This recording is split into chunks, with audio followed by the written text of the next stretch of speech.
After sleeping for about an hour or so under a bed with Newt, Ripley wakens and notices that two stasis tubes that recently held live facehuggers are now empty and in the theatre with them. Previously they were held in the stasis room off the main med lab. Ripley wakes the child before moving the bed away from the wall and reaching for the pulse rifle that she left on top. It is gone. A hugger then launches itself at Ripley, which she narrowly ducks and traps the thing between the bed and wall before she and Newt scurry out from under the bed and throw it on the hugger.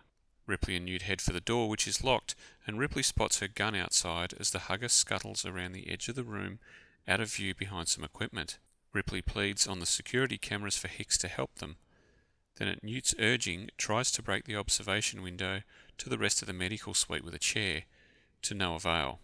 While Ripley is shouting to the camera, we see Burke in operations turning the monitor off, out of view of the others.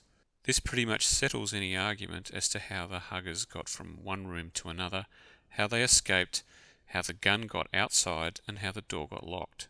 It was Burke. However, how did he get the huggers from one room to another and release them without getting attacked himself?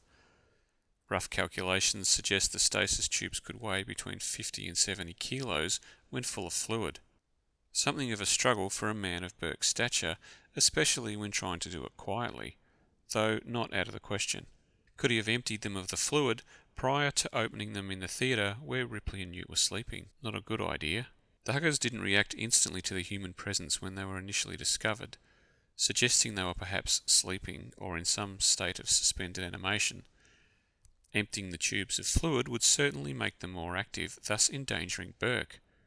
Considering there wasn't a large amount of water on the floor, the most likely chain of events is Burke sneaked into the room where Ripley and Newt were, took Ripley's gun, drained the stasis tube of fluid without removing the huggers, took the tubes into the other room, opened the tubes, and ran out as quickly as possible, locking the door behind him, and perhaps leaving the pulse rifle as a final taunt to Ripley, as if to say, "You crossed the wrong guy."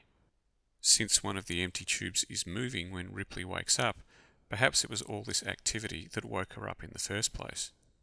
Ripley sets off the sprinklers and fire alarms with her cigarette lighter and clutches Newt close as the water rains down, waiting for Hicks and the others. Now the second hugger chooses to attack, diving out from a cluster of medical instruments attached to the ceiling. How did it get up there? We've seen adult aliens crawling on walls and ceilings in a hive environment, so do facehuggers also possess this ability, even though it isn't in a hive?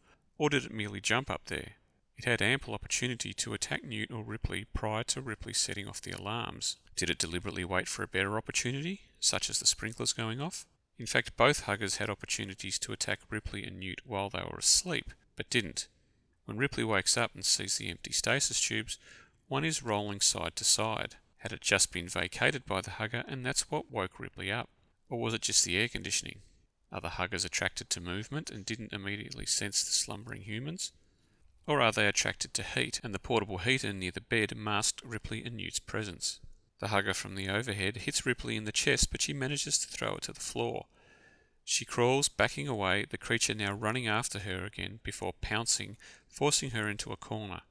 She manages to get her arms between the creature and her face, but it whips its tail around her neck, forcing her to gasp for breath, obviously weakening the potential host and making the insertion of its impregnation tube that much easier. At this point, the first hugger sneaks up behind Newt from behind an instrument trolley. Thinking quickly, the child jams the trolley against the wall, trapping the facehugger's tail, though with the downpour of the sprinklers, the hugger slowly manages to extricate itself and forge on towards Newt. At this point, Hicks, Hudson, Vasquez and Gorman arrive in response to the alarms. Hudson shoots out the observation glass and Hicks dives in to aid Ripley. Hudson helps Newt by sticking a boot against the trolley and firing numerous rounds into the facehugger. Here we discover that huggers aren't as resilient as their larger brethren, and are literally blown to small pieces by the pulse rifle fire. It takes the combined effort of Hicks, Vasquez and Gorman to stop the hugger getting to Ripley. When they finally manage to unwind the tail from Ripley's neck, Hicks and Gorman throw it into a corner, and Vasquez dishes out the same punishment that Hudson did. Once again, the hugger is torn apart by the gunfire.